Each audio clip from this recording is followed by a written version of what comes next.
আসসালামু আলাইকুম। কি অবস্থা, সবার ভালো আছেন? এই যে আমি কিছু গুরুত্বপূর্ণ কথা কই, মানে কথাগুলারে নরম ভাবে নিয়েন না, নরমাল ভাবে নিয়েন না।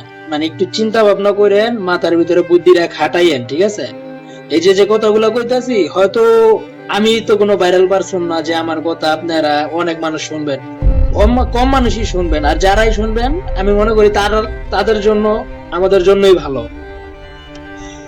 মেন কথা হইতাছে, এই যে যে নির্বাচন আইতাছে না, এই নির্বাচনটা, এই নির্বাচনের ভিতরে এই যে যে মানুষগুলো আইসা কইতাছে যে আমার ঘরে পাশ করা নেইবার, আপনি জানেন সে ভালো না খারাপ, আপনি ভালো করেই জানেন। এই যে কইতাছে আমার ঘরে পাশ করান, যদি এইবার কিছু করতে না পারি সামনের বার আপনি ভোট দিবেন না, এই কথা কয় না? এখন আমার কথা হলো, আপনার কাছে এইটাই লাস্ট চান্স, আপনার কাছে আমার কাছে এইটাই লাস্ট চান্স। যদি আপনি এইবার না পারেন, আর কোনোবারই পারবেন না।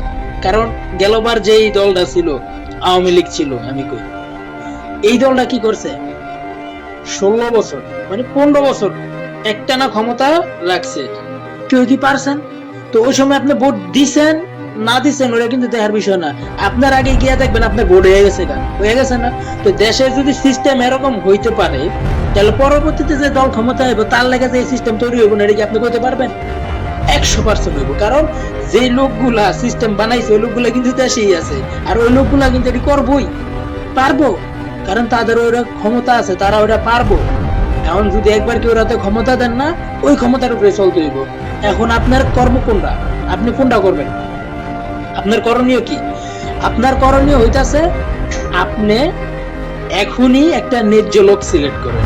কারণ যদি একটা শয়তান সিলেক্ট করেন না এই দেশের লেগা, ওই শয়তান কিন্তু শয়তান জন্ম দিব।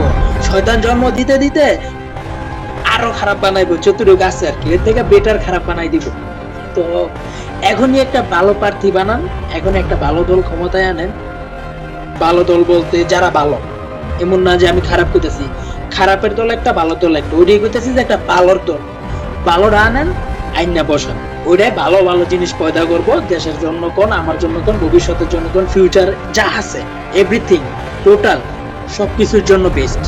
এই যে আমি যে কথাগুলো কইলাম, চিন্তা করে দেখেন, ঠিক আছে? সো যে সারা জীবন কইবো আপনার কাছে আইয়া বারবার কইতে থাকবো যে এবার পাস করান, কিছু না করতে পারলে আমার সামনের বার ফেল করে দেন, আরে আপনার কাছে তো সামনের বার চান্সই থাকবো না ফেল করে দেওয়ার, আপনি তো পারবেনই না।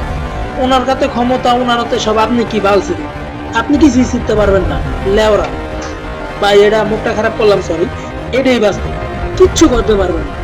যদি আসলেই সত্যিকারে কিছু করবার ইচ্ছা থাকে, করতে চান, এইবারই লাস্ট। যদি এইবার না পারেন, আর কোনবার পারবেন না, এটা মাথায় রাখেন। আর আমি যে কথাগুলো বললাম কি কারণে বলছি ভাইবা চিন্তা দেখেন। আর পিছনে যে 15 বছর 16 বছর যারা রাজত্ব করে গেছে তার কথা একটু চিন্তা করেন, তারা কিন্তু ঠিকই পারছে।